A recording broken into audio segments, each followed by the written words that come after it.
to stay. Hello and welcome back to Beyond Boards, a podcast dedicated to the actions and interests of skaters beyond skateboarding. My guest today, Sam Korman, grew up in Buffalo, New York, where he started skating in the late 90s. After studying art for a few years at the Portland State University in the late 2000s, he has been working as a freelance writer, copywriter, and strategist for various companies and art publications. After running his excellent skate blog Waxing the Curb for a few years, Sam decided to launch Plank, a magazine at the intersection of skateboarding, art, and literature. The first issue came out in the fall of 2024, and issue 2 is scheduled to come out after the summer of 2025. So here's my conversation with Sam. I hope you'll enjoy it. Rupture never ends.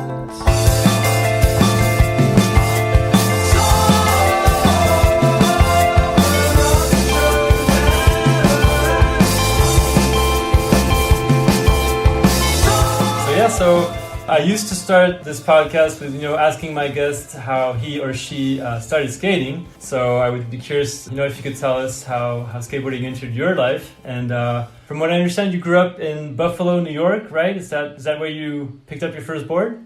Yeah, it is. I think my first skateboard was like a little, Kmart dinosaur board that my parents' friend Scott, who was like close family friend, he got me for a holiday or a birthday, I can't remember, and I was probably 7 or 8, and okay. I would just like stand on it and nudge it over the carpet, and I loved it, and like put it in the cracks in the sidewalk just to like learn how to balance on it and stuff. Right. But for some reason it didn't quite stick, and then it was like when I probably hit middle school that I was like, okay, this is interesting. Much more interesting. Like I was into pop punk and fourth wave ska music and going to Warped tours, and it was just like, okay, this is what I want to do.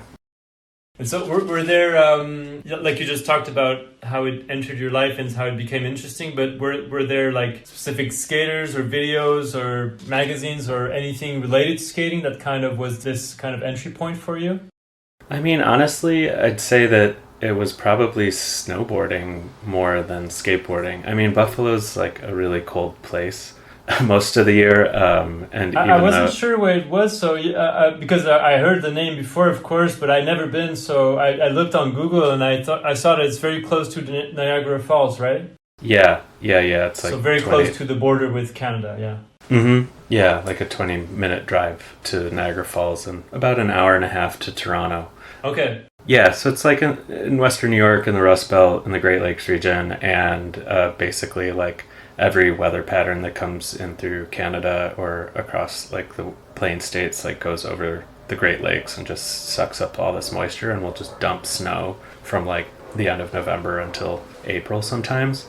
Not that we had like any, reputable mountains nearby, but we had some hills, and so snowboarding was the thing that like really appealed to me at first, and that was kind of the first like access point to like any kind of like media too. Like I think I had a subscription to Trans World Snowboarding or to Snowboarder or one of these magazines, and like was just totally entranced by the photography and was like so amazed by it, and then realized that there were snowboard videos, and I remember convincing my parents to send a check to MacDog Productions, who like got their start with all the old Santa Cruz videos, but then moved into snowboarding. Okay. Because I really wanted their video, which was I think called Technical Difficulties, and I just mailed them a check because I had no idea where to buy one of these things. Like, yeah, I had no idea like what a snowboard shop was or any of this kind of stuff. And 6 weeks later, there it arrived with a grip of stickers, and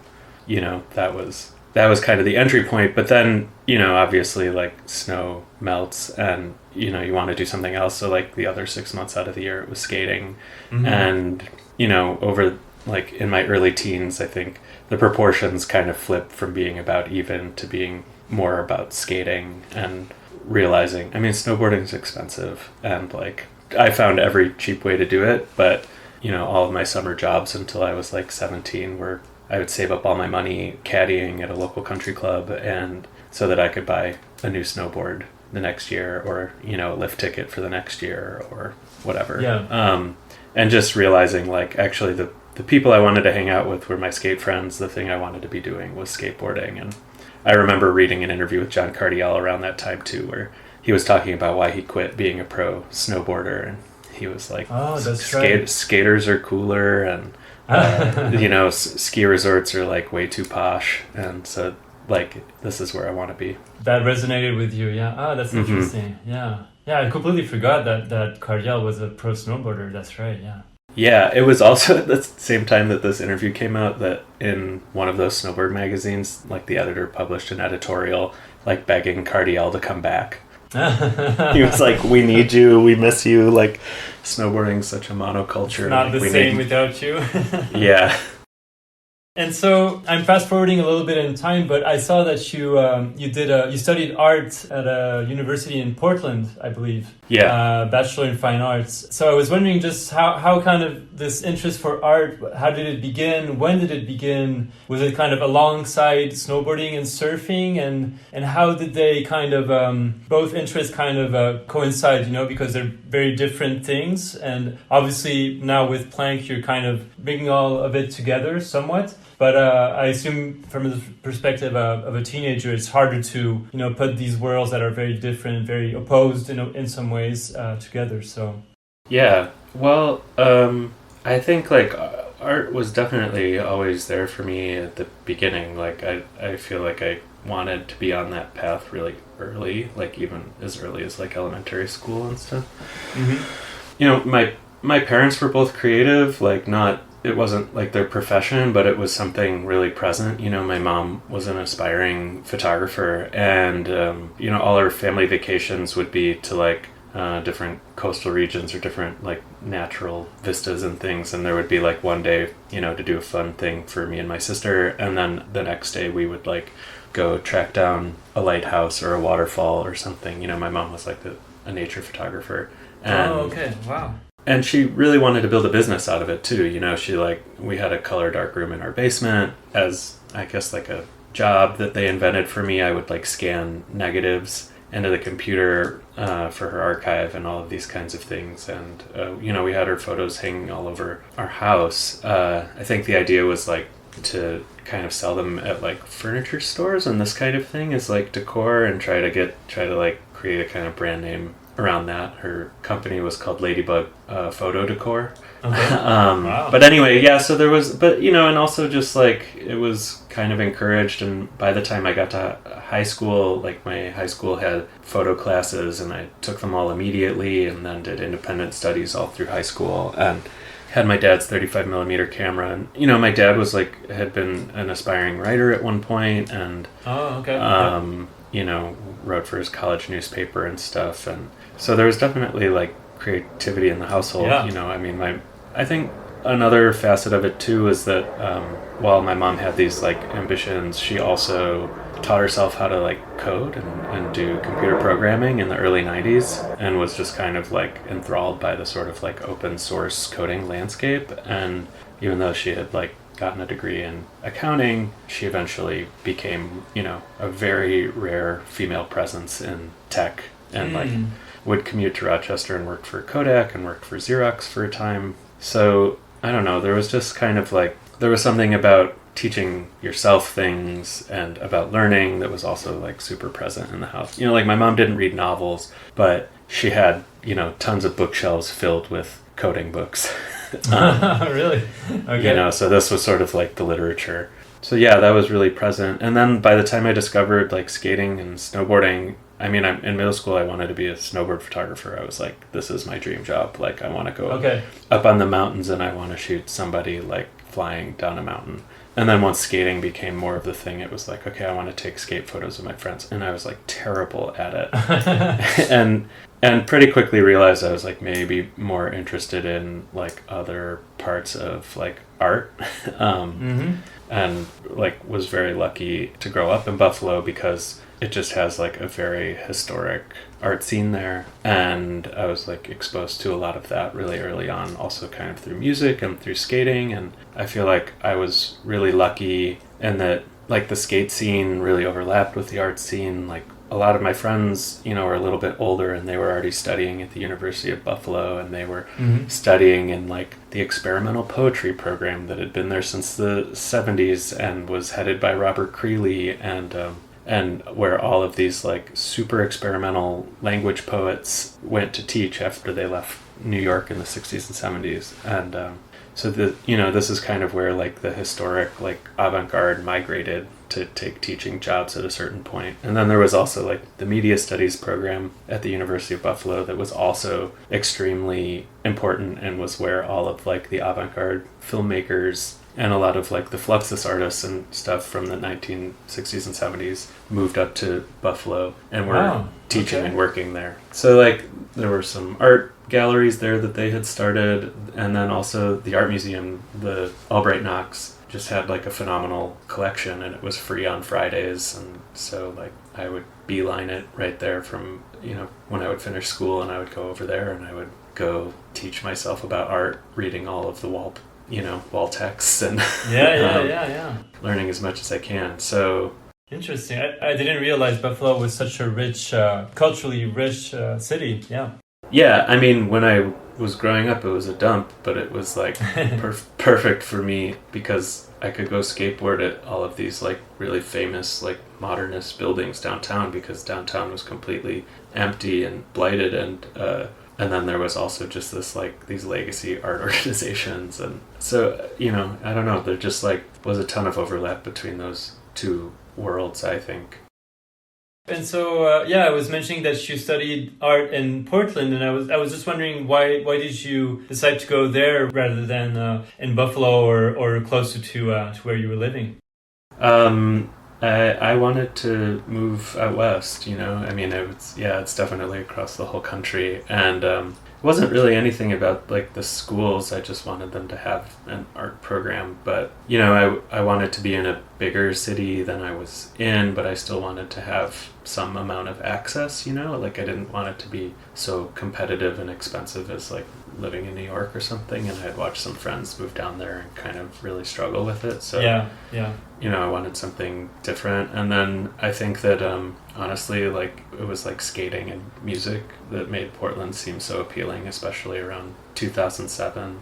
Okay. I mean, I had also taken a few years off before I even decided to go to college, and had traveled quite a lot and lived in other countries. So so by the time I like actually decided to go to college, I was like, okay, I want to also like pick a place I really want to live too, and had visited Portland a few times and felt like a pretty special place. And so, do you remember kind of what were your aspirations as you started this BA in Portland? Like you studied fine art, as I said. Did you have kind of a plan in your mind as what you wanted to do after you completed the BA? Or were you just kind of like, I like art, I want to do something with it. I'm not sure what yet, but I'll figure it out as I go along, or... Definitely more the latter. I mean, by the time I had like decided to go to school, like at first I went to Lewis and Clark College, and then after a year transferred to the state school, Portland State University. And I just wanted to like go and learn and be in a kind of like be under the kind of shield of the university and just kind of like give myself that space. Mm-hmm. And I was like excited to be back at school at that point. But I feel like I was always like a little bit of a know-it-all, and I was like really just wanted to like get on with it at the same time. So it was always in tension. It was like between wanting to like be there and learn and be young and like absorb things, and then also be like, okay, like how am I going to have an art career? But I feel like I was kind of lucky in that the art program at Portland State University had just recently changed. Like when I enrolled, they had started a social practice program, like a social practice master's program, but also allowed undergraduate students. So like I was just so ambivalent toward learning any sort of craft or skill. Like when I was supposed to learn how to use like table saws and the wood shop in a sculpture class, like I just handed in a bunch of pallets that I had found behind a grocery store, and was like just always trying to like outsmart the assignment or do something but really also just trying to like do something more conceptual. Like I wanted thinking outside of the box, kind of. Literally, and when the assignment was literally build a box. Okay. But anyway, so the social practice program was there, and it was like, it was asking questions about like where art fits into everyday life. How does art live outside of an art museum or art gallery? Like, how can you use like people as your medium? How can you create like social interactions and community building and these types of things? And, you know, like parts of the program I found completely boring and frustrating, like the number of times people would have like a potluck dinner and take photographs and try to tell me that like this was some new form of socializing. Like, it was very annoying. But at the same time, I feel like what it gave me was like a really good connection with my professor, whose name was Harold Fletcher, who had done like a lot of really interesting projects and with like Miranda July, like early internet projects and things. And he got me to stop worrying about like making artworks necessarily and more thinking about like how to create context for art to exist within. And, you know, he also gave me a good piece of advice, which was like, if you don't have a wall to hang your art on, maybe it's more important to build a wall. Mm-hmm. Oh, yeah. And at the time, like, I was also getting more into writing and had discovered at college how much I really enjoyed like really critical writing and or theoretical writing, you know, just and then also it all kind of corresponded to like me moving into a new place where there was like a shitty crumbling garage, and I was like, I guess I have everything I need to start a gallery. Oh yeah, is that what you call Carhole Gallery? Yeah, that's Carhole Gallery. Okay, yeah, because I saw that you had been operating that for a couple of years while you were studying. Yeah. So that was it, you know, and it was like, that's how I made a bunch of friends, and that was how I also got to like learn different ways of existing in the art world and how you can participate in the art world and how you can create meaning in the art world. And, you know, it was as much a like curatorial project of like talking to artists, helping facilitate projects, giving them a space to show their work, as it was like a kind of writing and literary project of like creating an institutional voice and writing interesting texts and zines that I published with each show, and creating interesting pairings of work or staging events like a night of PowerPoint presentations or these types of things. And yeah, it was awesome. You know, the shows were only for one night once a month, and tons of people would show up, and I did it for a year, and then once people started to figure out what it was, I was like, okay, time to close it.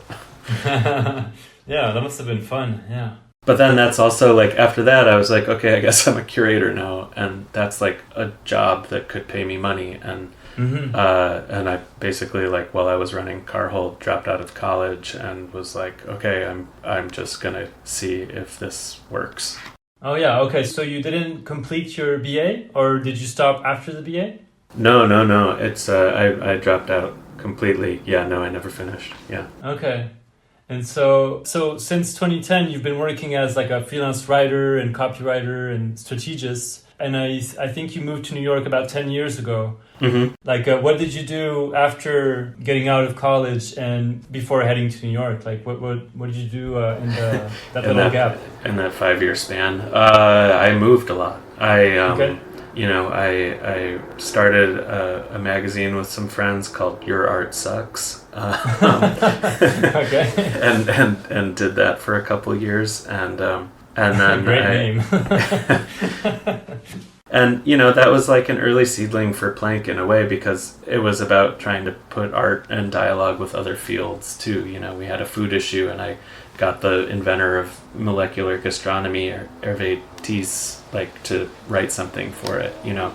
Wow. And then published that alongside some artist friends who used food in their work, you know. And so, like, creating those dialogues and bridges between sure. And then I mean, I moved to Marfa, Texas, and I was an intern at the Chinati Foundation, one of the museums down there, and then after that, like, moved to St. Louis and was the assistant director at a nonprofit there called White Flag Projects, which like primarily showed like emerging artists, and it was like an amazing experience. And, you know, I feel like it was kind of at that point that like my route back into skating really kind of happened, because I felt like all of my peers at all of the St. Louis is like this kind of miraculous place, in that like it has like 5 huge museums that show contemporary art. Mm-hmm. So there's like a ton of money and support behind it. But I didn't really like love my colleagues at the other institutions, and I got introduced to the skate community through my friend Michael Worful, and then met all of these amazing people like Randy Placer and the Kehoe brothers, who do the St. Losers videos and stuff. And just like felt so embraced by the skate community and was just like so happy. It was a funny moment in my life too, because I suddenly the thing I was doing as a passion was my job. And so like I needed something that wasn't art outside of my 9 to 5. And I feel like that was like a really hard transition, because like what do you do when this thing that's so really the thing you've clung on to as your identity for so long and you've defined yourself by for so long, like suddenly isn't your whole life anymore. And you have to like maybe actually figure out who you are as a person and like what your interests and hobbies are, and like let them guide you through life and define you a little bit more. And I think it was probably also telling that like this was the moment in my life where I started going to therapy. And so I just spent like most of my time there just like reading and hanging out with skaters, and then having the art just be my day job. And that was extremely wonderful. I think like really fondly about that time, and got to put on a lot of great exhibitions and things at White Flag, and still really love Matt Strauss, the guy who ran it. And then after that, like I won a Young Curator Prize, strangely, and I moved to Italy for a while and got to put on an exhibition and kind of work at this museum outside of Milan. And then once that was over, I didn't really have any money or a place to go. I thought maybe they would hire me naively, and they did not. And so I moved to New York and slept on my friend Elizabeth's couch in Bushwick for 6 weeks, and I moved here with $75, and it just had to work. So worked your way into the city. Yeah. And so that was 10 years ago, right? So you moved there in 2015 after being in Italy for a little bit? Yeah. Okay.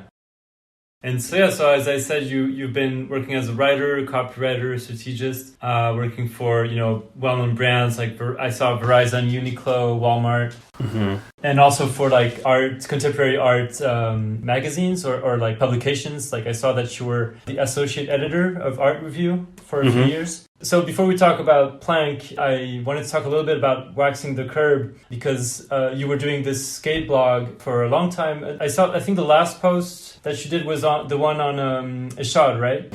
I think so, yeah. Yeah, or one of the last ones. But I was wondering, like, if you could tell us about starting that and kind of what was your intention with the blog, and maybe if you drew inspiration from other skate blogs that you were seeing around you, and like kind of how that whole project started. Sure, yeah. I mean, I feel like until I started doing the blog, like I had kind of kept skateboarding separate from my art life. I feel like there's, I don't know, just like a weird internalized like anti-intellectualism in the skate world, and I didn't always think it would be taken serious. I didn't think skaters would think it was very cool if I was writing about stuff, and I didn't think my art friends would think it was very cool that I was writing about skateboarding. And like to some extent that's sort of true, but then like in doing Waxing the Curb, I also found the people it resonated with exactly. But I think like the motivation behind Waxing the Curb came from just feeling really disillusioned and burned out by the art world.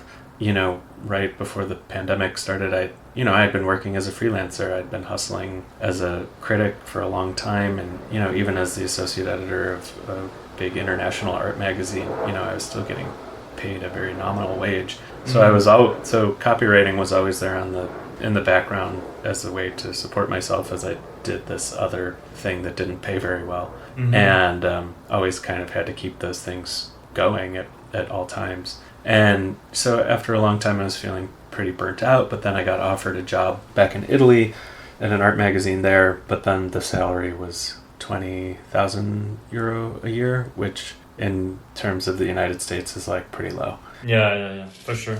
And it was just kind of this moment, this like real reckoning moment for me to be like, I maybe want some other things out of my life. And anyway, so it was, and then the pandemic hit, I got laid off from the magazine and just had a lot of time to kind of like rethink what I wanted to be doing and how I could find my way back into being excited about writing. And, you know, I feel like I was starting to like meet more people. You know, it was like around this time that I met Kyle Beachy and I met Ted Barrow on a park bench in Seward Park in the Lower East Side, and he was still living in New York at the time, or had he moved to SF already? Or he hadn't moved yet. No. Okay. No, I very obnoxiously walked up to Ted and was like, "Hi, Ted. It's really great to meet you. Like, I'm working on a book about skateboarding," which in my head I was. In any practical terms, I was not.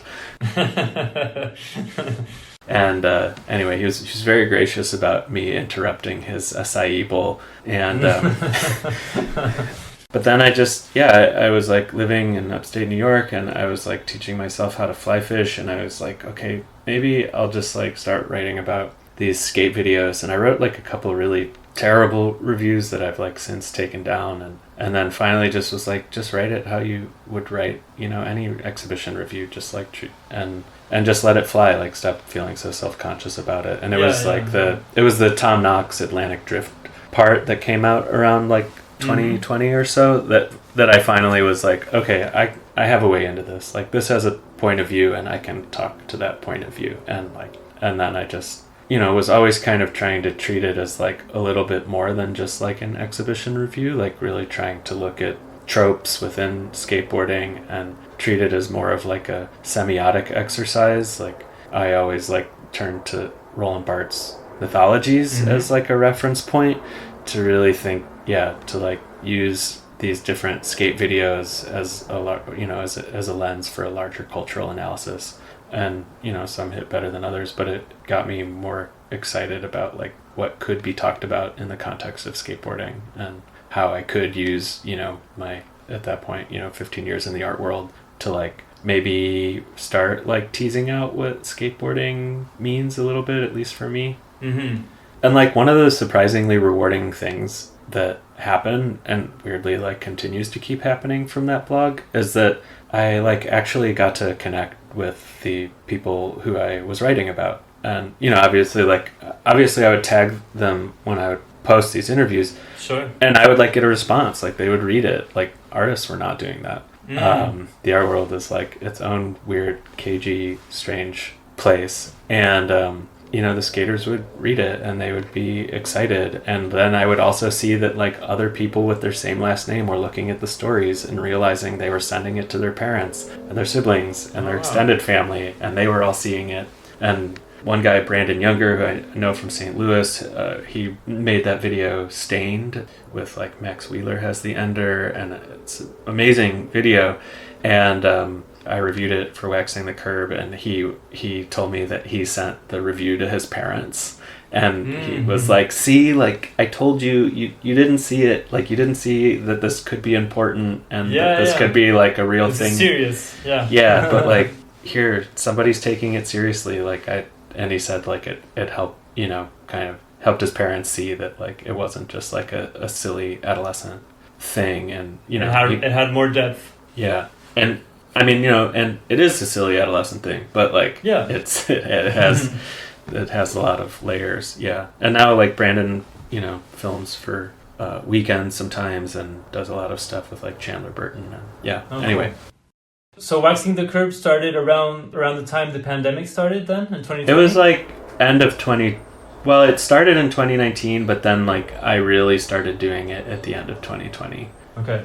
And then was like really trying to publish something like at least once a month, maybe shooting for more. But it, you know, it was like, it also corresponded with me like taking my first like full-time corporate job too, like not long after that. So my full-time job was like being a copywriter at Verizon, and I just once again needed to kind of go back to like that earlier relationship with art and writing and creativity, which was like, okay, now the thing outside of my day job is like my passion and the thing by which I define myself. And so I wanted to just make sure that I like kept doing it.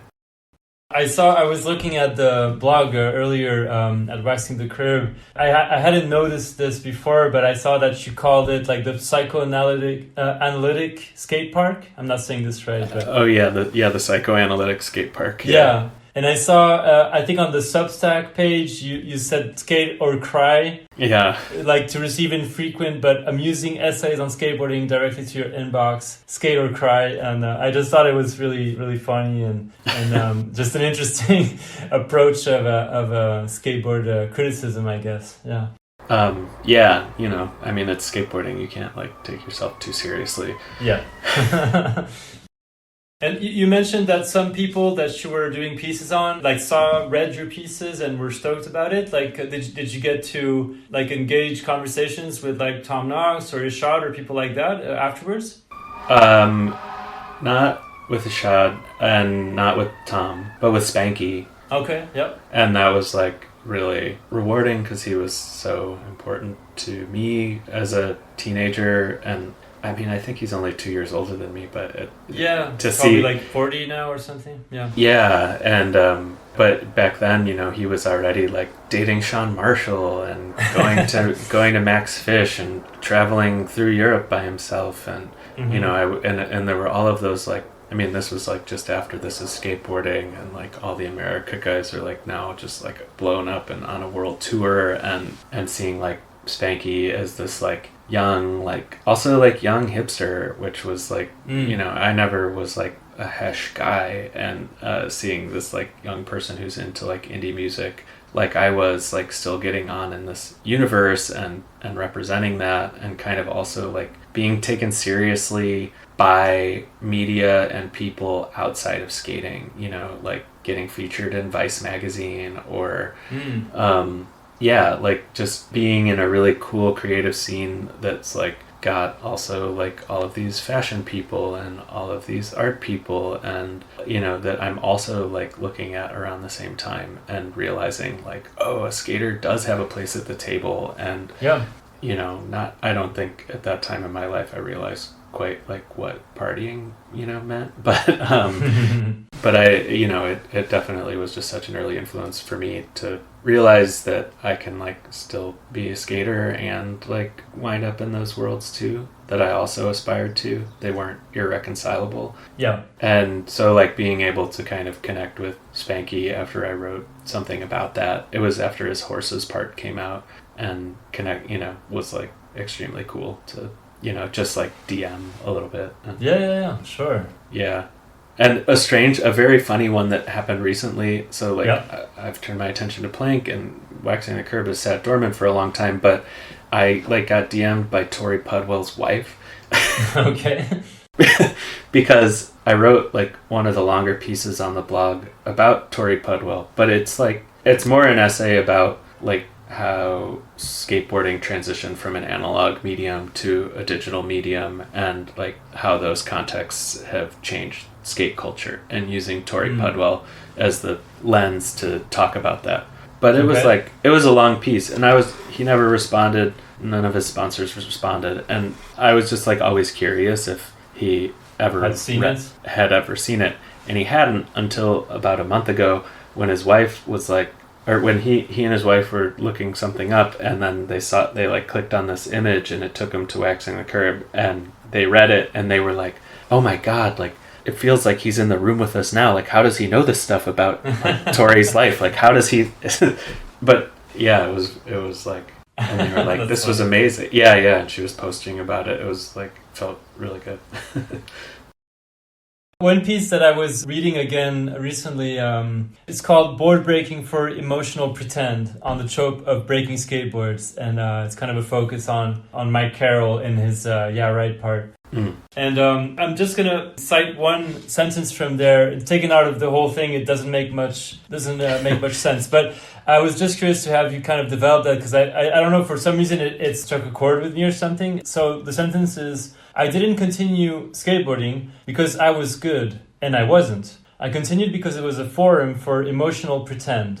Yeah, again, taken out of the whole thing, it doesn't make much sense, but I was just curious, like, if you could develop a little bit about that.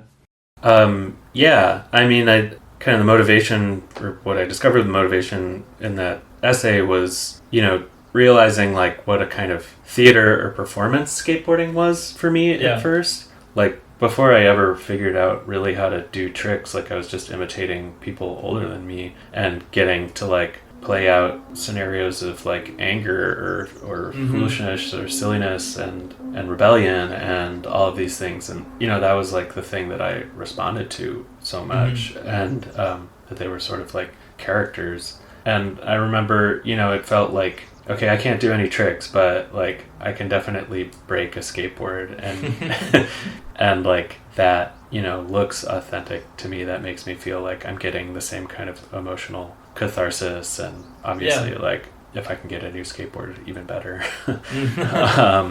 But yeah, I mean, and like one of the first videos that I ever had was and there's that opening sequence of Carol just like front boarding that rail that goes into the water, and he just like tosses the board into the water, and then there's just like the machine gun fire as he's focusing boards or throwing them, and like getting angrier and angrier and angrier, and as the part as like the intro to the part. And looking back on it now, like I can see it more as a preamble for like all the blood, sweat, and tears that went into filming these things and doing such graceful things, and that there's like an almost kind of rage behind this level of like perfection and beauty. But as like a 12-year-old or whatever, like all I can see is just like, oh man, I get to be angry in public. Like this is like, this sounds cool and fun and like bad and breaks rules, and like I get to break stuff, and here's this license that this older person's giving me. And then just I mean, the essay kind of goes on to like carry through, even once I did learn how to do tricks, and I realized there were like other things to be gained from that feeling of movement and accomplishment and connection with friends, and and even self-expression, that more nuanced self-expression that could come from skateboarding. There's still always that part of me that's like, oh yeah, but like you can still like get broke off, like you can still kind of, it's still like a vent, for better or worse, on things. And so to bring it to Plank, the first issue came out a few months ago in the fall of 2024. And as we've been talking, like it kind of seems like the perfect project for you, like kind of combining all your interests. I wanted to ask you if you could tell us just about kind of the genesis of the magazine. Like, when did the idea for starting it, when did that begin? And did you have an idea for a skate? And because it's skateboarding, art, and literature, basically, it's all three of those things combined together and overlapping. But yeah, how did the concept of bringing together these three different fields, how did that idea kind of originate? I think it originated by just living in New York, and I lived, 2 blocks from the area that everyone, is called Dime Square, and and being like, I'm down here hanging out and drinking with all of my artist friends, and all of the skateboarders are down here too, and like we're all hanging out in the same places, and we're all going to the same parties, and we're all going to the same art shows, and we all know each other, and probably many of them had slept together. And like my friends run this incredible online radio station called Montez Press Radio, and it is right above Labor. So like all of this stuff shares the same space and same influence and same like set of resources, and it just seems silly that like no one wants to acknowledge that. And it also seems strange, and it also felt like I was uniquely positioned to be able to kind of like articulate those things and bring those things together, because I like you look at the media landscape, and it's the skate media landscape, and it's so skate centric, and there's just like a super limited vocabulary within that, that some are like able to stretch more than others, and some do more artfully than others. But like I just don't think that anyone was like really capable of like stepping outside of the pretty narrow framework of skateboarding. And on top of that, I think that there's I was also, I think, like hoping for there to be a skate magazine that wasn't entirely dependent on skateboarding to like fund and support itself. Like, okay. I think that from just like a practical economic level, like the reason we only have, one major American skate publication, there's now many smaller, niche ones, but like Right. why there's only one like major one is like there's just not the same amount of resources, and on top of that also doing research into like that era of trans world, that era of like the current era of Thrasher, and realizing like, oh yeah, like these people are getting checks from like Boost Mobile, these people are getting checks from like tons of weird things outside of skateboarding. And I think when I was starting Plank, there was also a lot more interest in brands outside of skateboarding wanting to get in, and it being corny as hell. I mean, look at that like Thrasher Lacoste shirt. It was so embarrassing. That's right. Yeah. And maybe it could have been good. Maybe it was doomed from the start, but I want to think that it could have been good. And I just don't think like it's the right people managing those kinds of partnerships. So I was also curious to see how I could explore that, or how there could be interesting ways to get funding for different forms of skate media. So yeah, it was coming out of those kind of dual interests, and then I don't know, just seeing what I could pull off. I mean, I think really the thing that gave me the confidence to really believe in it, well, I guess it's two things. One is just like I have an incredibly supportive wife who has been really down for the whole thing in all of its many late nights, and she's an artist herself, I believe, right? Yeah. And then the other thing, I guess, was the first Slow Impact and being on the panel that Ted Barrow put together, Empathy and Texture. Quasi and Louise, with Lurker Lou, Quasi, and Jerry Sue. And getting, being on a panel with like, some of my favorite pro skaters, but also getting to quote Gilles Deleuze and like talk about, art that skaters might like, and actually getting people like to respond positively when I get to be my like completely nerdy or slightly irreverent art historical self, and realizing like there was an audience for this, and that these things like can live together in a way that other people find appealing. And I don't know. I mean, the last thing I'll say about it too is like the joke I make is that for millennials, probably really for like Gen X and younger, like everyone's dated a skater. Like, whether it's like everyone's had some point of contact with skating. Yeah, for sure. And so you mentioned earlier that you had started a magazine called Your Art Sucks, right? Something like that? Yeah. And so I was wondering how many kind of magazine projects had you kind of initiated or worked on prior to Plank? And why do you think some of them didn't work out in the long run, And why do you think Plank worked out so far? why there'll be a second issue of Plank. I mean, a magazine's a lot of work. It's always like I start these things and completely forget that it's an incredible amount of work, and it's an incredible amount of like administration and management.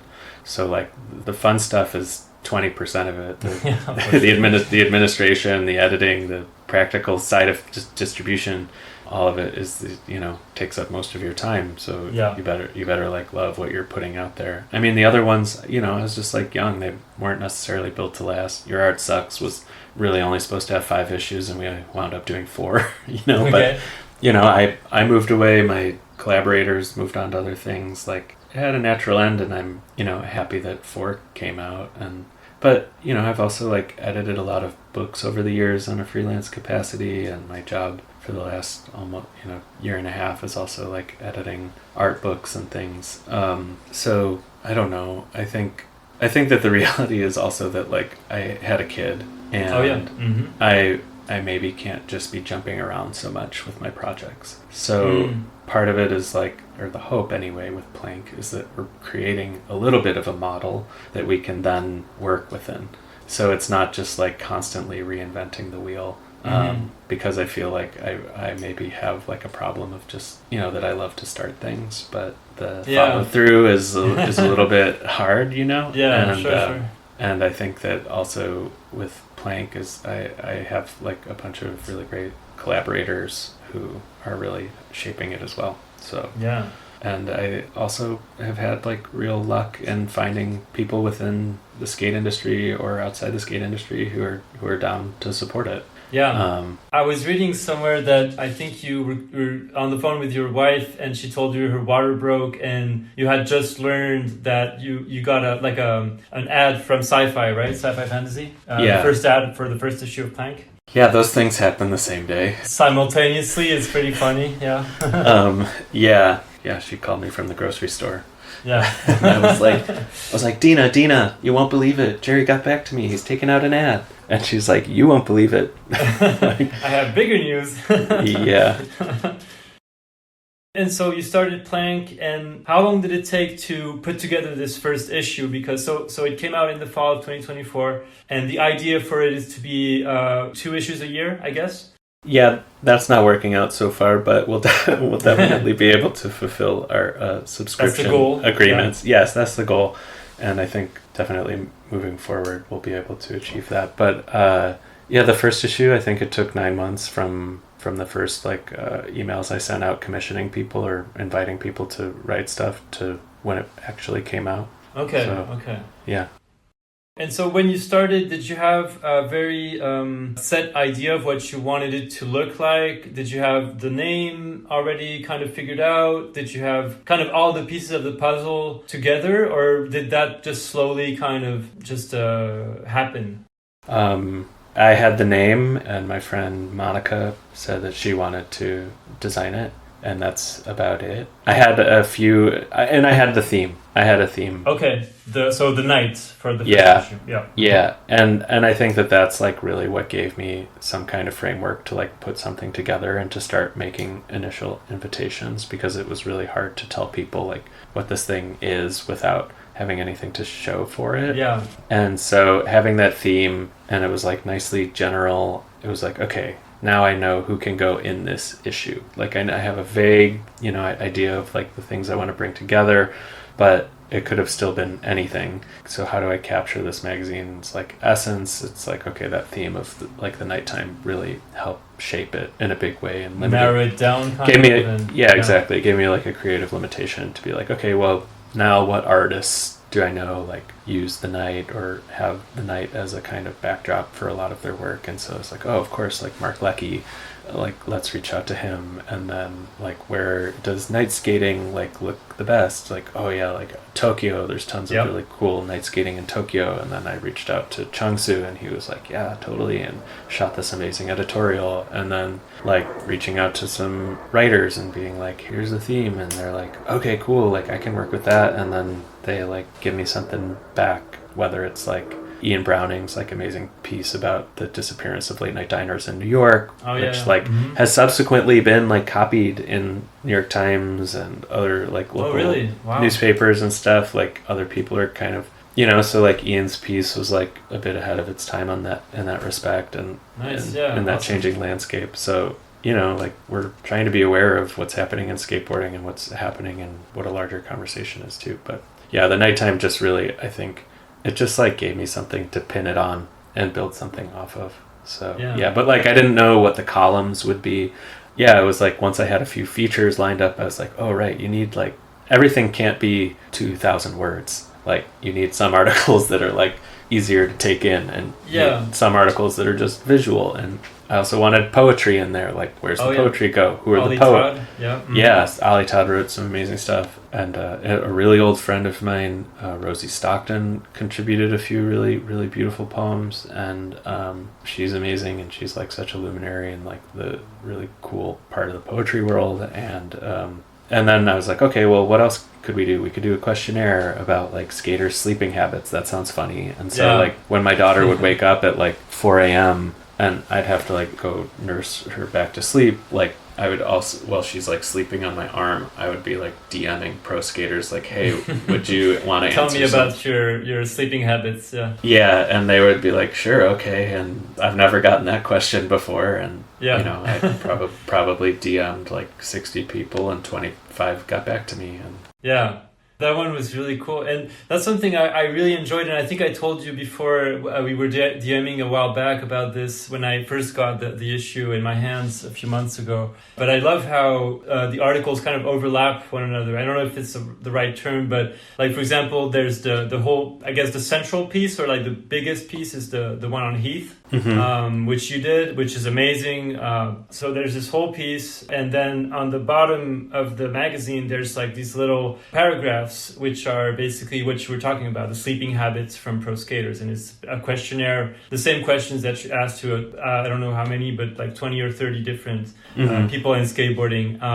And I loved how those kind of overlapped, and how just the seriousness or gnarliness or whatever of the Heath piece kind of contrasted with the funniness or silliness of the sleeping habits. Some of these people shared some really funny things in there. And yeah, I thought it was interesting just to combine those. And I was wondering, how did you initially come up with that? Like, had you seen that in other magazines maybe and thought that was something you'd like to implement in Plank, or?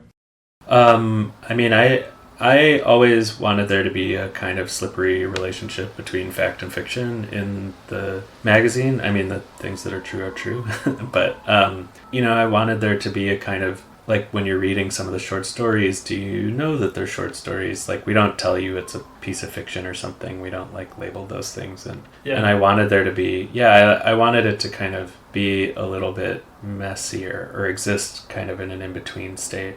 And then, I was like, I mean, I can't take credit for the design. The design was, like, Monica, and then we brought on her friend Bryant Wells to do it. And they, I basically showed them Raygun magazine, like that incredible music magazine from the 90s, and Big Brother and Slap, and was like, I smash these two things together and that will be, and also like have fun with it, like make it weird, like if things not everything has to make sense. And I wanted it to convey the spirit that I think still is really deep in the heart of skateboarding, of like experimentation and existing in an in-between space and irreverence. And I didn't want it to be so polished. So I feel like they knocked it out of the park. I mean, in a way it winds up being like our equivalent of like a New Yorker cartoon, of just like injecting a little bit of like humor throughout all the other stuff.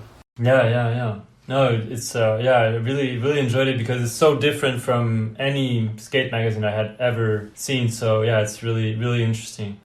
And this is something that I've heard. Everybody's heard that for a writer to write your second novel is kind of a mountain to climb, and it's just such a hard thing. It's harder than the first novel that you put out, kind of. And I was wondering how, as now we're having this conversation in mid-May, and so issue 2 will come out in the next few months. I guess you're working on it and finalizing it as we speak. And so I was just wondering how has it been going in the last few weeks or months working on the second issue after this first one? Like how has that experience been? Good, and also its own challenging, steep learning curve. As soon as the first issue came out, I had to learn about distribution and logistics and give myself a real crash course in like how that happens and how magazines wind up in bookstores and record shops and skate shops and all of these types of places. And so like all of the work that I had maybe done put into the creative side of the magazine just suddenly went into doing all of the back end distribution stuff. I mean, I was lucky in that like the printer that I use, Knockout, they're amazing. They also do distribution, but they were also figuring it out. So we were all figuring it out together. So I feel like that kind of ate up the fall, and then I think also realizing that like you have to plan really far in advance if you want things to come out on schedule. So like I'm already working on issue 3. As I'm like working on issue 2 in parallel. But so I'd say those are the challenges. And then, I think that one thing that's really exciting about any project like this, and maybe what I've like always wanted to start projects for, is that it gives me a reason to learn about stuff. And have conversations with people. So like the next issue's about dance. And that's the theme? That's the theme. Oh, sick. Okay. And so it's like, okay, like, how can I think about this? Like, what does this mean? How much do I know about it already? Maybe 0. So what direction can it go in, and who do I want to reach out to? Whose brain do I want to pick about this? Like, who do I want to bring on to collaborate? And it's just like, it's come together slowly. There's been some very bizarre setbacks on some of the major pieces in it, one of which I think is really funny. I really wanted to have like a professional ballet dancer speak with a pro skater. And, oh, wow. And I was like, oh man, this like has to happen. They really need to compare notes. And so I found a dancer at the American Ballet Theater. Anyway, she was really excited. She was like, yes, I'm totally down for this. And then I also wanted to reach out to Jimmy Wilkins. And I was like, choice for, and I had read in that like Rolling Stone profile that his mother had been a dancer. And I mean, his style is so floaty and beautiful and refined in a way, kind of balletic and floaty. And so I was like, okay, perfect pairing. And then I reach out to Deluxe, and I don't hear back from them, and it's strange, and finally I hit them with a reminder, and they're like, Jimmy's kind of busy right now, maybe I should, he just wants to focus on filming. And I was just like, okay. It was like a little bit of a brush off, and I was like, whatever. Yeah. And I go back to the ballet dancer, and I'm like, hey, I don't know if this is going to work out. Like, Jimmy said that he's not interested. And she's like, yeah, it's probably better. Like, he's my ex and it didn't end well. Oh, no way. No way. That's incredible. And I had no idea. You had no idea? I had no idea. Oh, that's crazy. And she didn't, I told her who it was going to be. And looking back on it, she wrote, her email was like, yeah, see what he says. But yeah, so wow, I didn't, that's incredible. like, so that's one thing that like won't be in the issue. But there's just so many like really incredible pieces that are going in that it's like, yeah. That's an interesting, great idea. Like ballet dancer with a skater. Yeah, it's such a, yeah. And so is it going to be what we've seen in the first issue, like kind of what we've been talking about earlier, like, poetry and like a long piece, like, for example, the piece on Heath? Are there going to be the same parameters, so to speak, in the second and third issue? Or are you going to kind of reshuffle all the cards and just, start from a blank page? We are not reshuffling the cards. No. Yeah, okay. The columns, those will be the same. We'll ask a different set of questions in the questionnaire. Sure. And like the how-to will be different. And there's, we have our column about pants called One Leg at a Time. And that's going to be really interesting, written by this great choreographer named Alexa West. And she's writing about the Adidas 3-stripe track pants, which are like every dancer's favorite warm-up gear. Okay. And so, which I feel like is great. Like, it also feels resonant for skating. And, so just getting this kind of like really cool perspective on like why this is the, pants of choice for every dancer and choreographer in the business. Mm-hmm. Yeah, so, and those things are the same. We have like some larger features that are going on. This issue, maybe you'll be a little bit favor interviews a little bit more than like the long form written pieces, but there are a few long form written pieces that are really great. Christian Kerr wrote an incredible one. Basically about like the, art and politics, and about this choreographer who came up during the Weimar years and was really influential on modern dance, and then fell in with the Nazis and really kind of smeared her legacy. And very fascinating history that also feels super relevant for our present moment. Sure, absolutely. So, a lot of great stuff. Yeah, sick. Looking forward to it. Also, Matt Price too shot an incredible editorial with Brad Cromer that I'm super excited about. Kind of like influenced by a lot of like Baryshnikov images of like, in the 1970s, sort of like dancer in like a raw industrial space, like loft space. So, yeah. Wow, super exciting. Yeah, can't wait to see that. Yeah. Awesome. And so do you have kind of a rough idea of when it will be available? September. Not rough. Okay. Yes, September, beginning of September, It'll be out, yeah. And we'll have like a big launch party again, and some readings and different things, so, yeah.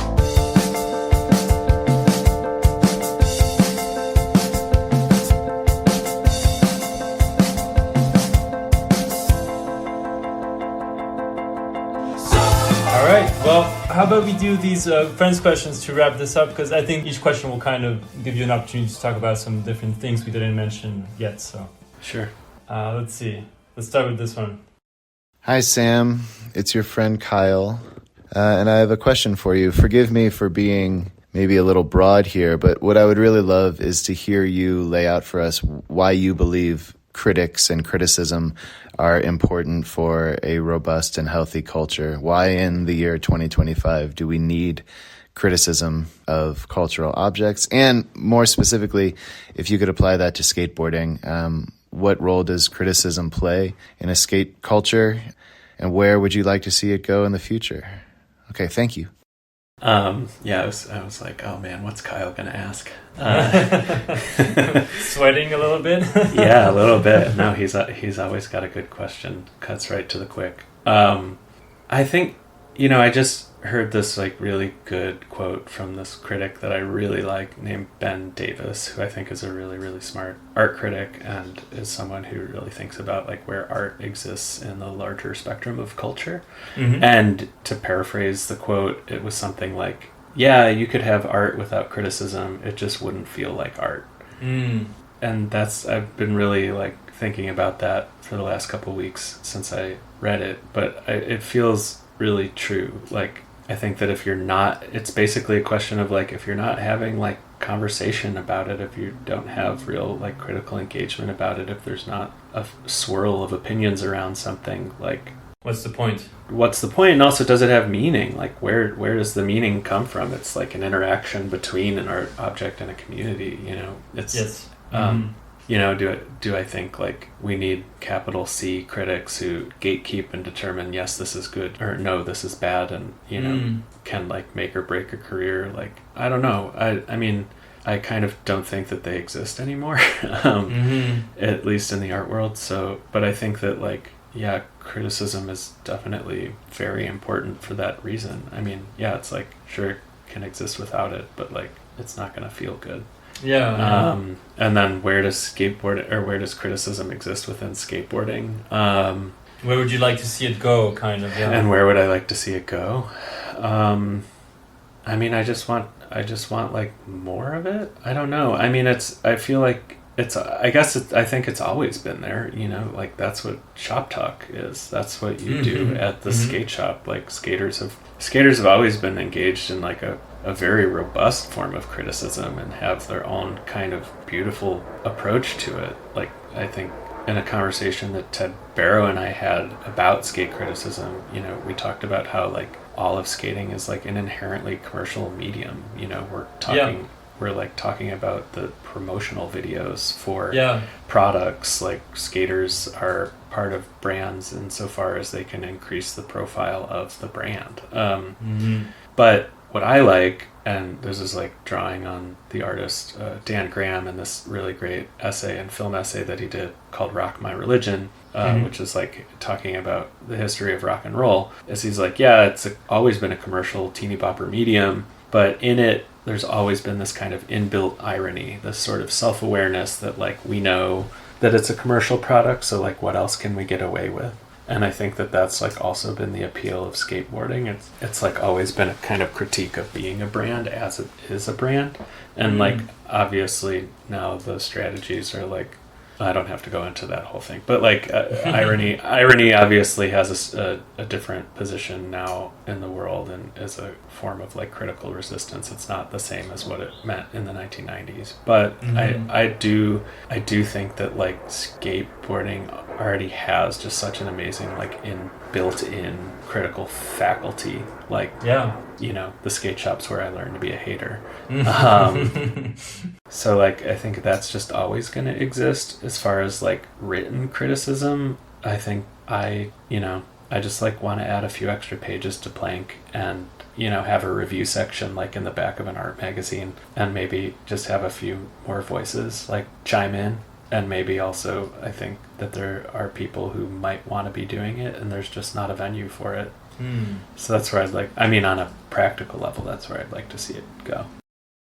I just remembered I forgot to ask you just one last thing about plank before we do the other surprise questions. Just something I noticed. I think it's only in the sleep habits section, but there's like a bunch of little funny drawings in there. You probably can't tell with my shitty camera, but wait, let's see. Yeah, like this thing here, you know? Uh-huh. I was just noticing that and kind of going through the pages and like, what the hell is this? And I was just curious, like, what's like the meaning, or like, is it just aesthetically there, or does it have kind of a deeper meaning behind it? Like, I was just curious about that. I think that those are medieval etchings that Monica and Bryant found somewhere. Okay. And I actually can't remember if they have like a distinct meaning behind them. I think that mostly they're aesthetic, but I think that they are, you know, kind of like little kind of folksy etchings. Yeah, but then like if you look at the glyphs in Cass Lopez's interview in the amateur hour column, it's like the thumbs up. It looks like it's, you know, like Sonic the Hedgehog giving a thumbs up, you know, so they were like always trying to kind of create a little bit of a mood and a little bit of a kind of graphic identity for each column that sets it apart from the other content that it shares a page with. All right. Awesome. Yeah, I just I noticed that earlier, and I was like, oh, I hadn't even paid attention to it when I read it the first time, and then I was like, oh, what the hell is this? Like, is there some kind of meaning behind it? Like, yeah. Yeah, and if I remember correctly, like in the pants column, it's like a little plaid pant it's pattern. A one. Yeah. Yeah, so each one's, definitely just, there's not like some secret meaning. We're not trying to hide any. Okay. No. We're not like Masons, you know, trying to. If you read it backwards, it actually says Hail Satan and... Okay, let's do this next question. Sam, Cole here. First, just so it's on the record, you're one of my favorite skateboard writers, or writers who cover skateboarding, whatever it is we call ourselves. Thank you for the work that you do. To that end, you have an extensive background in art criticism and curation. Are there ways that experience or the processes that go into that work help or perhaps even hinder your writing about skateboarding? And maybe most importantly, how's Rod doing? I'll answer the second question first. Yes. Rodney, my cat, is thriving. He's thriving. He's doing really great.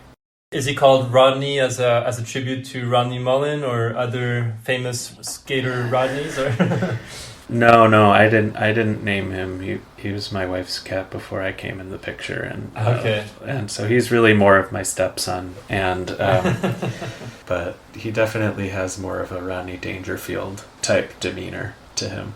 No respect. And then so the first question. Well, I was just thinking about how, like, with plank, and, you know, what excites me is, like, making that initial invitation to people and being able to say, like, what do you want to do? Like, here's a little bit of a framework. Here's a theme, or here's a context, or whatever. Like, what do you want to do? And how can I help facilitate that? How can I help shape that as an editor? How can I help shape that as a curator? Like, how can I give you some kind of, like, space? You know, like, I want to see something new happen. I want to, like, provide an opportunity to somebody. Mm-hmm. And I feel like that was, like, the thing that always really excited me about starting these conversations when I was working as a curator, especially, was like, like, what do you want to make? What do you want to write? Like, let's work toward that. Mm-hmm. I feel like the art world and writing world can be, like, very prescriptive, so I wanted to say, okay, well, let's just, like, let this be guided by, like, where you want things to go, and then let's, like, narrow them down that way. Mm-hmm. So I feel like, which sometimes can be kind of naive, because sometimes things can go in really crazy directions, and then suddenly you're, like, taking a chainsaw to an ice sculpture that's covered in deer urine and has a lamb's heart inside of it, and you're like, why won't this fit inside the mini fridge? And now there's glitter everywhere, and you know, like, that's an actual story about an actual sculpture. But, like, I still, you know, I like the weirdness of it, and it's always kept me open to that. So I think that that's helped, at least with plank, like, wanting to go there and create those connections with people, and hopefully that trust with people, and understanding that, I think like where that background hinders me is I'm just so in my own head about everything, and knowing how things will be read, or trying to anticipate how things will be read. And I think that like, yeah, just, you know, a constant self-consciousness about how anyone's gonna receive something I write. And also, I mean, this is like both good and bad, but like the thing that people respond to is never the thing I think people will respond to about like a piece of writing or something. And so it's like that knowledge is great, and that like you just have to proceed like you don't have control over how these things exist in the world. Yeah. But at the same time, you're like, oh man, what am I doing? Did you have for example, the Heath piece, did you have a kind of a feeling that it would work well, and kind of, you know, in the sense that it would draw attention? You know, of course, it's Heath curator, so that in itself is an event, you know, or something that will draw attention. But also just the way you did that piece is so interesting and different. So did you, while you were working on it, did you have a feeling that it would be, you know, it would be well received, or that it would be a centerpiece of this whole first issue? I definitely wanted it to be a centerpiece, but I wrote that thing so many times. I mean, I kind of rewrote that thing many times. And I think that it was like the evolution of that piece was also the evolution of Plank, in terms of like how it came into being. Like I wrote a first draft of that at 3 a.m. while basically to stave off a panic attack while in the early, you know, days of being a father. I don't have to go into all the circumstances around that, but you know, so it was just kind of like written in a weird kind of emotional fugue state, and was more of like a stream of consciousness prose poem. And then I showed it to Max Harrison Caldwell, associate editor on Plank and friend, and he was like, what if you like wrote it like a normal essay? Like, what if you had a thesis statement? Like, what if you and then I was like, okay, you're right. And then I did that, and, you know, did more research and made it a little bit more broad. And then after that, Max, once again, great editor, was like, you know, you bring up some stuff that I don't think we can legally print without getting a comment from Heath. Okay.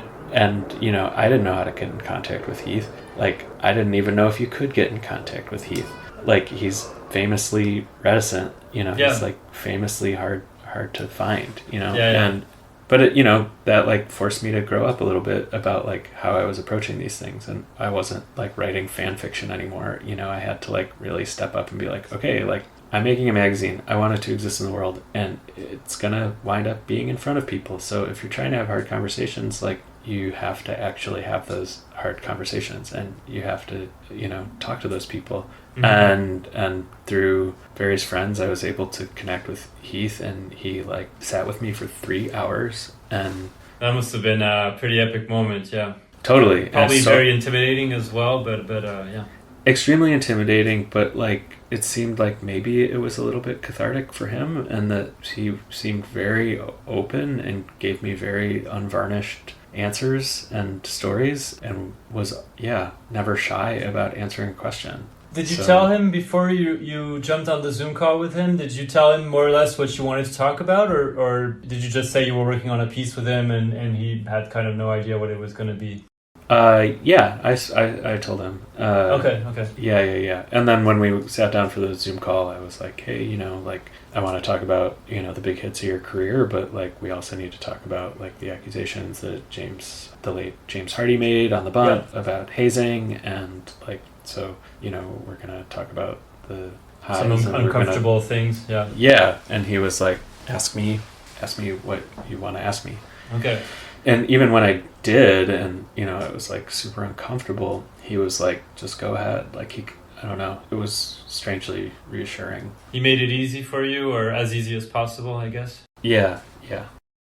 Talking about, you know, putting together all the pieces of the puzzle for an issue. For example, for the first issue, are there projects that you were gonna have in the magazine that ended up not working out? Or maybe stuff that you thought, okay, this is an idea, maybe it can work for this first issue on the night, but then it didn't work out quite like what you expected, and then you figured, okay, maybe let's just put this in a drawer and we'll see if it fits in something later down the road? Or were there any kind of discarded projects or some stuff put on hold maybe?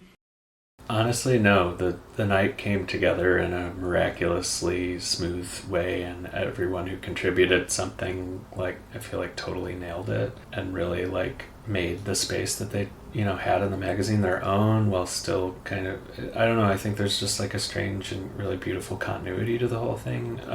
And I think like the night just wound up being like a really excellent theme. Like it's like general enough, it's a setting, anything can take place in there. Like, I think that Mark Leckey puts it really well in his interview, like, night's just really cinematic, like anything that happens there.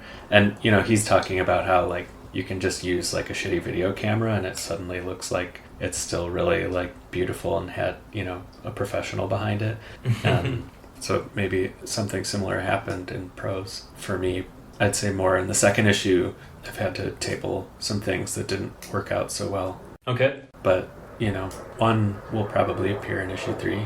And then I also just had like a couple people kind of like write something and it just suddenly didn't have anything to do with dance whatsoever. And they like kind of missed the prompt, Yeah. And that's okay. Like everyone was cool. It just came out the way it came out, And those won't go in the issue, but they're still brilliant pieces of writing. Yeah.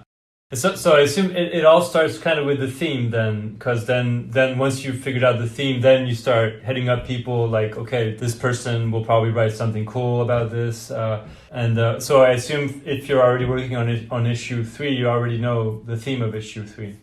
Yeah. I mean, like when I have the theme, I try to reach out to people I know have something to say about the theme. Like I reach out to a choreographer because she's going to have an interesting perspective on dance. Yeah. Like I reach out to people who are going to be able to directly address it. And then I just reach out to like people that I think are interesting. And I say, this is the theme. Do you have an idea? Yeah. And like, those are often my favorite pieces because they get, they're just like a great writer or a great artist or a great photographer. And they're like, yeah, actually, I don't know, when I was 17, I took dance lessons and I've always wanted to write about it. And like, or there's going to be a really, really, really amazing personal essay by Charlie Engman, who's this incredible photographer and art director. And it's all about his middle school obsession with Dance Dance Revolution. Okay. And that he was like a competitive, like one of the best Dance Dance Revolution players in the greater Chicago area, but also how the game like helped him come to terms with like his pubescent body and his sexuality and all of these things happening at the same time. And that was something that like just kind of, I was like, oh, maybe someone wants to write about this. And then I asked around and everyone was like, like some friends were like, Charlie used to be obsessed with it. Then I asked him and he was like, who are you that's asking me about this like kind of like challenging part of my adolescence? Yeah. And then he was like, okay, let me see what I can do. And then he's like, this is super exciting. And like, I don't want to spoil the essay, but it definitely got him to like come back around to the game in a really beautiful way and revisit those memories. And okay. Yeah, we're circling back to therapy with waxing the curve. It looks like, there's some form of therapy in that whole process of... well, I mean, being a curator and editor, you occupy a therapeutic role for sure. All right, let's see. My question for Sam is, what skate company, past, present, or future, would his son, Rodney the cat, skate for? Boy, I want to say like Menace, because I think that would be really cool for Rodney, but I think in reality it's probably like Peak and Joy. I think that's kind of the vibe he gives overall. Like he's sort of like, he's like goofing around. Yeah, he's like a grumpy goof. Yeah. I could see him doing like, he just would have like a couple wacky tricks under his belt, but like he would still make them look good, and you'd be like, how does he make it work? No, actually, you know what? Rodney would skate for Pop War. Pop War. Okay. Yeah, he would skate. Yeah. No, he's the Electro Clash kitty, and he would. All right, let's do this one. Hey Sam, it's Ian Browning. I'm wondering if there are some magazine stories issues, or titles that made an impression on you over the years? What are some favorites? Extra points if any of them appeared in Buffalo, New York's Art Voice. Thanks. I mean, Art Voice was definitely, I mean, the regional, or like the regional alt weekly is a format like I wish you could bring back and revive, you know. I mean, that was going to Amy's Place, this amazing kind of like punk vegetarian diner in Buffalo, and sitting down with a copy of that week's Art Voice and just, you know, like looking at the political cartoons and reading, you know, it's kind of left-leaning coverage, but also real learning where, like, seeing what bands were coming to town and reading exhibition reviews and restaurant reviews and just like getting exposed to like just an entire world of culture was like my favorite thing to do, is like go eat a bowl of vegetarian chili or a plate of veggie wet shoes, which was like curly french fries covered in spicy lentils. and you know, doing that, or getting like their 99-cent breakfast if you got there before 9 a.m. I mean, these are like my favorite memories, but adjacent to Amy's Place was also my favorite bookstore, which was Talking Leaves. And that was like, I'd just go in there and I'd look at the magazine rack and be like, what do I have to learn here? You know, like I'd buy art magazines when they would come in, but probably the thing that like really took my breath away and showed me, kind of gave me the blueprint even for plank now that I'm like trying to imitate in a lot of ways, was, and I've talked about this before, I think, is this magazine called Stop Smiling, which was out of Chicago at the time. I mean, this was in the 2000s. And, you know, I picked it up because like Jason Lee was on the cover, skateboarding. Oh, really? Okay. But then, you know, and it was an interview with him and Chris Pastras. But then they also had interviews with like Tom Waits, and then they also had interviews with Studs Terkel, like Chicago journalism legend, you know, and they had poetry, and they would also do an interview with like Jay-Z or like different famous musicians. Like it was really trying very eclectic. Yeah. I mean, their slogan too really spoke to me. It was the magazine for high-minded lowlifes. And you know, they would track down like Robert Creeley and old beat poets and old, you know, beat writers, Allen Ginsberg, you know, and so like seeing all of those things like adjacent to skating was just like incredible to me. You know, I think I remember they like did an interview with Snoop Dogg, and this is before Snoop Dogg really got like rebooted his career. And anyway, it was, you know, big influence at that time. Yeah, and so, you know, that was, it was like, just go to the bookstore and see what you find, and then anytime a new issue came out, I had to get it. Mm-hmm. So did Ian come from Buffalo as well? Do you guys go way back from Buffalo, or no? No, but we did. We grew up probably like 2 miles from each other, but we were in different school districts. Okay. So we went to different high schools, and then. So you connected later in life in New York City? Yeah. Okay.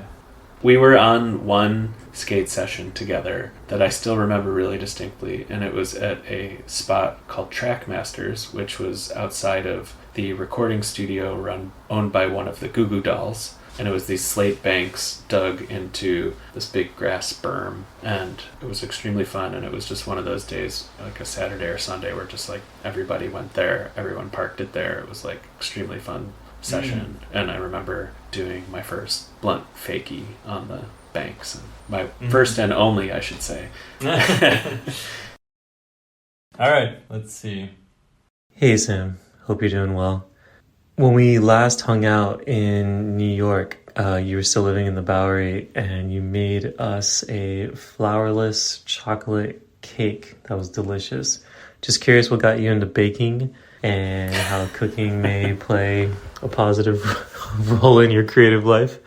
Speaking of creative life, obviously Plank Skateboard Mag is a really dynamic, in my opinion, innovative magazine.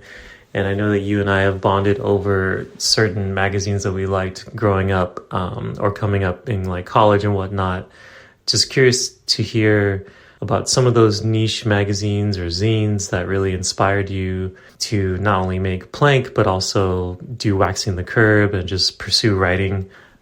Another question I have is, at the first Slow Impact, you ended your presentation by referencing your partner Dena's work.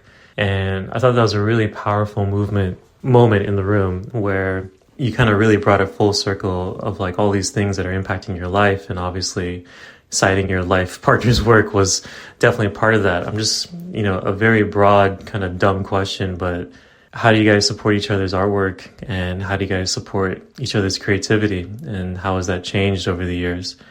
And lastly, Primary Information is a really cool press that you do a lot of awesome work for. In the past, like maybe year or two, you're working with a lot of archival work, and I'm curious how like preserving and representing that archival work through new books may just inspire your outlook of just like contemporary movements like skateboarding or contemporary art, just how the past informs the present through, books and the work that you do with Primary Information. We'd just love to hear more about how that informs and inspires your work on projects like Plank. Thanks. Wow. Okay. Yeah, a lot of questions in there. Yeah, Jose gave me a lot to work with. The first one was about baking. It was about baking and food. Chocolate cake, yeah.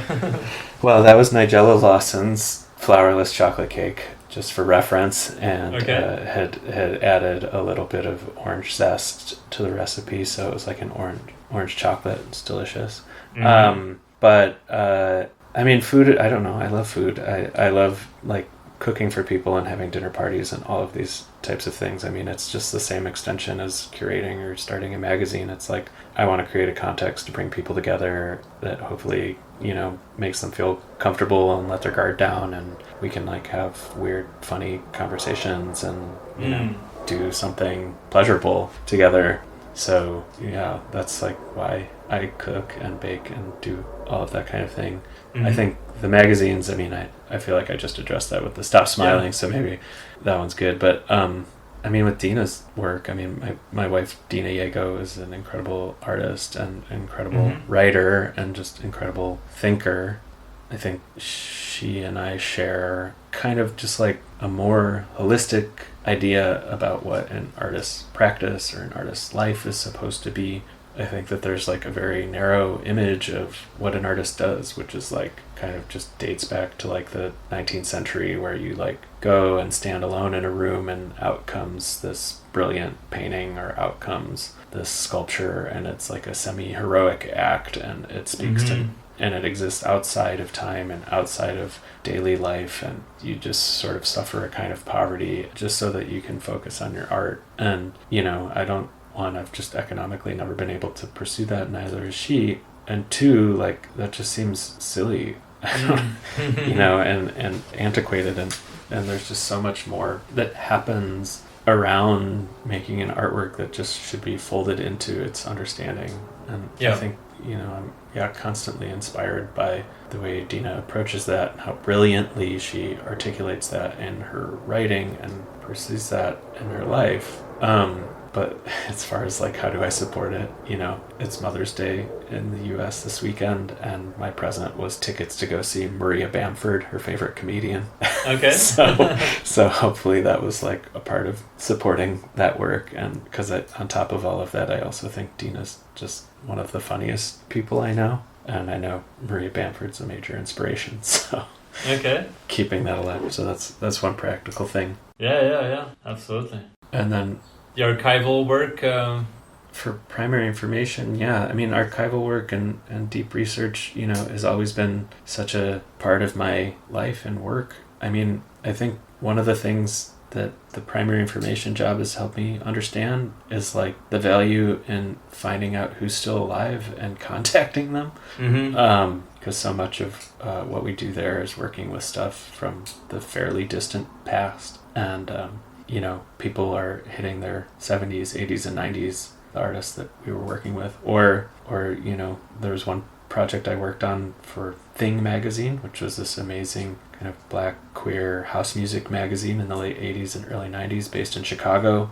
And we published a facsimile edition of all 10 issues of the magazine. But, that was happening at the peak of the AIDS crisis, and it was within the queer community of Chicago. So, like, not a lot of the people who were involved with the publication survived. A lot of them died of AIDS-related causes. And So it was bittersweet to find the people who had survived and who were extremely excited that this was coming back into the world. But, I'd say 3/4 of the people I tried to track down, I found obituaries, or I found their surviving family members, or maybe I didn't even find their surviving family members. I mean, There was one guy I found who had also starred in a bunch of porns, and there was like a weird like porn star review site, and there had been 2 comments left under his name. One was about how amazing he was to work with, and the other was about what a diva he was on set. And I was like, it was kind of like a beautiful remembrance in a way, but it was also just like kind of a very sad, bittersweet moment too, but we can kind of bring his writing back into the world. But I think like one of the things I want to do with Plank is also like incorporate more historic texts. So like in the next issue, we're running a bunch of poems by the incredible dancer and filmmaker Yvonne Rainer, and these are like much older texts, and I'm hoping in future issues too to kind of uncover more things from other times. We also ran the Martin Wong painting in hopes of kind of creating that in the first issue, this really incredible painting, that depicts like a very kind of mystical vision of the Lower East Side with constellations in the sky and a couple skaters doing like big frontside airs, I think, like over a fence with barbed wire. But that painting's from the 1980s and all the graffiti surrounding it and stuff. So trying to create a dialogue with these like older texts. Yeah. All right, let's do this one. Hey Sam, it's Monica. I think it's kind of fun knowing what other things my parents considered naming me when I was born. Wyatt? Fucking no, thank God. Xanthi? Wow, love. Well, guess what? Eventually I picked my own name. So, when you first started thinking about the magazine, were there other names you considered, or was it always Plank? And if Plank could name herself, what might she choose? Follow-up question, does my voice always sound this gay in real life? Fucking kill myself. No comment on the second question. On the first question, Plank was kind of it. Like so many things in my life, I make a joke and then 6 months later I'm like pulling my hair out trying to finish it, and so I think like the name Plank just was like, it'd be funny to start a skate magazine called Plank, and then I was like, I don't know, maybe that's like not it, and tried to come up with some other names and just nothing made sense. So it was sort of a first thought, best thought kind of scenario. Yeah. So, I think there's a notebook somewhere that has like a long list of alternatives. Were there like any close second options or? No, honestly, no, not really. I think people have misheard me before when I say the name, and one of the things that comes up with that pretty often is prank, which I was like, prank magazine would be really good, but that might be about something else. Yeah. Would be a tribute to Big Brother, I guess, or something. Yeah, we'd have to bring out more of that side of things. Yeah, for sure. Yeah. All right. I have just a few more. Let's see. Hi, Sam. As someone that started a skate magazine with my friends about 10 years ago, there were so many things that we weren't prepared for when we started that. Various obstacles we had to overcome and whatnot, but in the end, it was worth it. And my question for you is, as someone who started a skate mag yourself just recently, what were some of the biggest obstacles you had to overcome, or things you've learned so far after making your first issue? I don't know. Just thought that would be interesting to hear. Is that a certain editor of a certain European skateboard magazine, perhaps? Yes, indeed. Well, Harmon. Yeah. God, how inspiring is free. Yeah. What have I learned? I feel like I'm still learning so much. Honestly, I think just how far in advance you have to work is one of the major things that I'm realizing. Like, you can get the first one done, and no one needs to know how much time that took. Obviously you want to like have a certain speed to the way that you work, But the first one you get to like tinker with and really like finesse, and then everyone's expecting the next one and they're expecting it to be good. And so, you know, so like giving myself enough runway to be able to produce something with that much like thoughtfulness and intention, you know, requires probably like a year of advanced thinking. And so like when I finish the first one, I'm like, oh no, I got to get the second one out in 6 months. And like, how am I supposed to do that? And that means also I should probably be working on the third one as well. And so it's just like thinking so far in advance, which is definitely not what me, a Sagittarius, would ever really be able to do naturally. Your natural predisposition. Yeah, I'm naturally pretty spontaneous. So like having to plan that far in advance, and then I think also just that's probably the major one. I think like, I mean, I mentioned it earlier too. I think, you know, just logistics, just like being like, how do you get hundreds of copies from one place to another and in any kind of realistic time frame, and that like every place along the way is going to have its own delays and needs and costs and all of these things. But I mean, I'm sure with this next issue, I'm just going to enter a whole new world of like logistical challenges and whatnot. So for sure. I mean, I think also realizing that the process can be a little bit slow. I think that like, because we live in a moment where like we have access to content all the time, like I don't have to keep up with Thrasher. I don't have to keep up with what's new, like, and being able to trust that like I can come out, I can release things when they're right, and that like nobody's beating down my door for that. But, you know, I also would love to get to a point where like I have, you know, contracts and agreements set up a year in advance. And I have to meet a distribution schedule and whatever. So sure. Yeah. This is just a question from me, but I was just curious how you approach like the amount of copies you printed for this first issue, for example. How many did you decide to print, and then how did you distribute it? Like, did you hit up skate shops or distribution companies, and like how did you approach that kind of? Yeah, well, Deluxe helped us get it to skate shops in the US, and then Super Distribution in Canada gets it to Canadian skate shops. But I always set aside, I mean, we printed 750 copies. Okay. And there were always about 250 copies that were just going to skate shops for free. And that, like, there's just always going to be free copies at skate shops. You want to keep that same goal every time? Yeah, I mean, I'd love to expand it even, you know. Okay. Yeah, I don't know. I just like, that's the space I want these things to exist in, and I want people to be able to engage with them. And I don't, you know, like if you go to a skate shop and you're supporting a skate shop, like take it. Otherwise, like support the mag, buy it online, or go to like one of our stockists in various parts of the country. But you know, I don't know. I mean, my whole career has been built on like cold calls, and so just reaching out to bookstores that I think are cool when I, you know, and asking if they would carry them, and usually they're like, yeah, sure. And what's your wholesale rate? That's another learning curve, is like realizing what wholesale versus direct to consumer. Direct to consumer, Yeah, so. All right, let's do this one. Hey, Sam. And hey, Quentin. Thank you for prompting me to send this question. It's actually fortuitous. As I was walking up the hill today to teach, I was thinking of that part of your kind of beautiful essay on Heath Kirchart in the first issue of Plank, Sam, where you describe that moment, and I'll just read it since the issue's in front of me. You write, "It was all a dream," Heath said, when I asked him what his skate career means to him today. Our conversation had run for 2 hours, and we were both surprised at all the ground we covered. "It's like a podcast," Heath joked, before telling me I should focus on my kid instead of the magazine.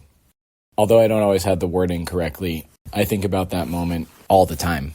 And that's one of my favorite moments in any interview or piece of writing about skateboarding, because I think that it, on the one hand, like pays tribute to this mysterious legends that you did an admirable, heroic job actually of recovering and kind of giving us a peek behind the magician's curtain as to who Heath Kirchart is.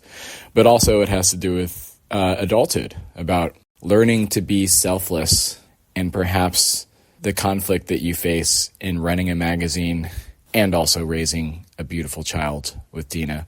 And so I guess ultimately my question for you, Sam, is who are the skateboarding equivalents of Dean Kissick and Sean Tatel? That was a nice curveball at the end. Yeah, exactly. Thanks, Ted.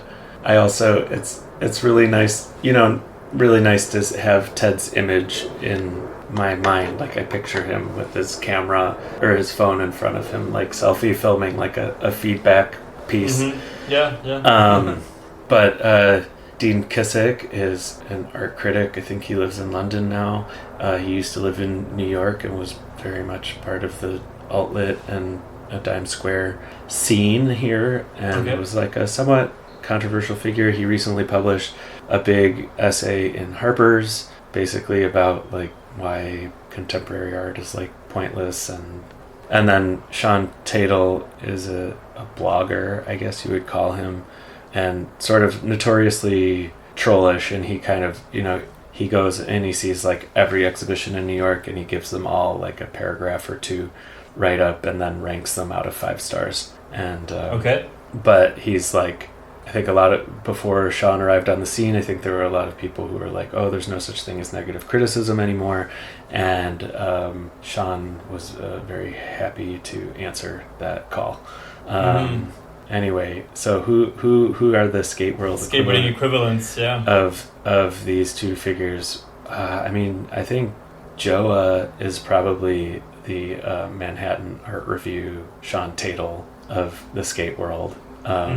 For lack of a better comparison, I think one of the really admirable things I find about the Manhattan Art Review is that there's like a kind of built-in absurdity to the project, and that he goes and he sees everything, like literally everything, and there's just always tons of bad shows up at any given moment, lazy exhibitions out of gallery storage, whatever, and exhibitions that are just clearly trying to like sell some artwork, and he'll review even these that just like have no critical underpinning for their existence whatsoever and are just like 5 paintings in a room, So there's like, that's something I always kind of admired about the project, the trollishness and the kind of underlying conservatism of his like taste and ranking system is like something that's always been problematic, and I think engendered a kind of like imitator who just wants to say mean things. And I feel like maybe Joa exists in a similar space, where I think that like Joa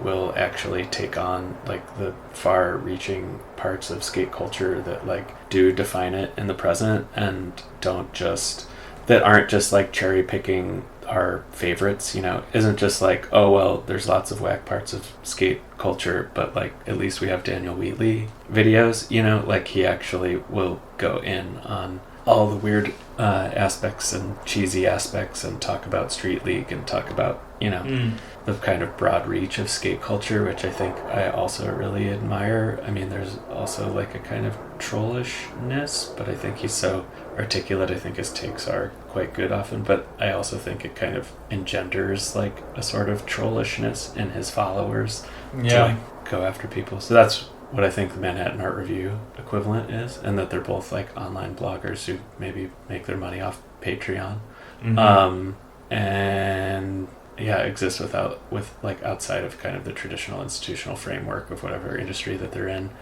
I don't know who the Dean Kissick is. Who's the Dean Kissick?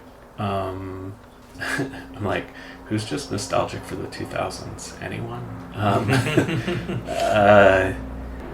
don't have a good answer. The only thing that's coming to mind is like Burnett. Okay. Oh yeah. But I don't have a good reason why, and I don't want to get canceled from Thrasher. This one's from Dena. She said a couple things. She said, "What is the most coordinated thing you've done by accident?" Most coordinated thing I've ever done by accident. Probably any number of times I have caught something that our daughter ever has thrown from a high place, or caught her before falling off of a slide, or pretty much just like anything I have done around childcare has surprised me. Although, let's see, coordinated thing I've done by accident. Yeah, I think that's the answer. Yeah. Juggling a toddler. And she said, when have you felt most in tune with the place you skate? We just moved to a part of South Brooklyn called Windsor Terrace, which is just below Park Slope. And if I get off the train one stop early, I can just bomb this really long, kind of mellow hill. And I just pretend I'm like Tommy Guerrero in one of the Bones Brigade videos. And just kind of like weave in and out of driveways and like ollie over small little sidewalk gaps and like go fast enough to feel a thrill, but like not so fast that I am truly scared. And I feel I'm like completely obsessed with this, and I keep trying to get my friends to come skate this hill with me, and they're like, I don't want to like just come ride your mellow hill by your house. Like I want to go out and actually skate a spot. Yeah. But I'm just completely obsessed with it, and it's like given me such excitement about skating and about like flow. Yeah. In a way that like I don't usually think about skating. So just going down the hill by my house. Okay, let's see. Hey Sam, this is your friend Spencer. I have 2 questions for you. Given your unique perspective on the spot, can you tell us about the most iconic session you've seen at Broom and Allen? And then second question is, who is your favorite artist who skates? Sure. So yeah, I used to live at the intersection of Broom and Allen, which is that kind of like ride-on spot that Max Palmer skates in John's vid, and maybe some of the 917 videos, and it also has that grass gap there that like Nick Stain like manual ollied over, and a lot of other cool stuff has gone down. Most iconic session was definitely seeing Eric Herrera show up and big flip it. Oh wow. Okay. Which was like shocking because I would like my office window like overlooked the spot, and so anytime I heard skaters out there, I'd always look and sometimes film it and stuff, and just like looking out and being like, oh, there's that dude on chocolate, like whoa. Like he did it so fast, and I think like one foot came off, and I don't think he ever released the footage, but it was probably my favorite thing I ever saw go down there. The most annoying session was probably during the pandemic when it became the skater meetup spot. And at 3:30 in the morning, I was woken up by Eric Costin, like screaming outside my window. Really? Wow. Yeah. And I was so upset with Eric Costin for waking me up on a weeknight. And I was like, go to bed, Eric Costin. Go to bed, please. And then who's my favorite artist that skates? That one's easy. Jacob Kassay. Oh, yeah. Okay. Yep. Yep. I have a question from him, so that's why. I was wondering. Yeah. I do switch flips because of Jake and how good he is at them. And always incredible mini ramp skater. Has like the best blunt fakies on a mini ramp, and amazing artist. One of my best friends. All right. This one is from Matt Price. He said, are pimentos ever acceptable in a martini olive? There's one correct answer to this, and he better not fuck it up. I'm gonna toe the party line here and say no. They are not acceptable at all, and furthermore, they are grounds for sending a cocktail back, which is an incredibly rude gesture. But should a pimento ever find its way into a martini that I'm hoping to enjoy, the bartender's getting an earful for sure. So I hope Matt's happy with that one. All right, 2 quick last ones. Let's see. Hey, Sam. I'm just wondering if you think video art could be something worth looking into for those interested in skate media, and why? That's Jake. Yeah, exactly. Yes, 100%. I think that skaters have such a fascination with like analog technologies and playing with them and getting bizarre results out of them. I mean, look at, any of the Alien Workshop videos and the way that they played with composition, but also dug deeply within the mechanics of the medium and actually started to pull that apart and to push on it and to push on things like clarity and to push on static and to push on legibility and all of those types of things that made all of that kind of image making so captivating and brought out such a like unique and distinct mood from skate videography that's just like so unmistakably their own, but also just like something that really pushed the boundaries of like what a skate video could articulate. And I feel like there's just so many antecedents in the history of video art, whether it's just like thinking about editing and looking at work by people like Charles Atlas or Dara Birnbaum, who just passed away, or and just seeing like the way that they kind of used editing to structure, forms of movement or to dismantle and deconstruct pop culture, and finding, new ways into those images that we really take for granted, and finding, or even just thinking about your video camera as like a more, a different type of social tool. I think all the time about, and thinking about, where skate videos can live, which I think is something that like hasn't really been pushed much. I think it's like always been so private and domestic. You had a skate video, you bought it from a skate shop, or you ordered it from a mail order catalog, you watched it at home, or you watched it in your bedroom. It could be somewhat social if you had people over, but I feel like it's kind of mostly a private thing. Yeah. But what if like, what if skateboarding existed on a cable access channel? Like what are other distribution platforms, even other than YouTube or Vimeo or like the internet? Like what are other ways that you can kind of push these things and get them to exist in the world? I think are also things you could draw from video art and the history of video art. There's a project by Tony Conrad, who is this amazing artist. He's like the one who named the Velvet Underground. He helped pioneer atonal music and then moved up to Buffalo and taught in the media studies program. And Jake's the one who introduced me to Tony's work. And I saw Tony, perform as the opening act for like that band Japanther in 2006, like pop-up band from New York.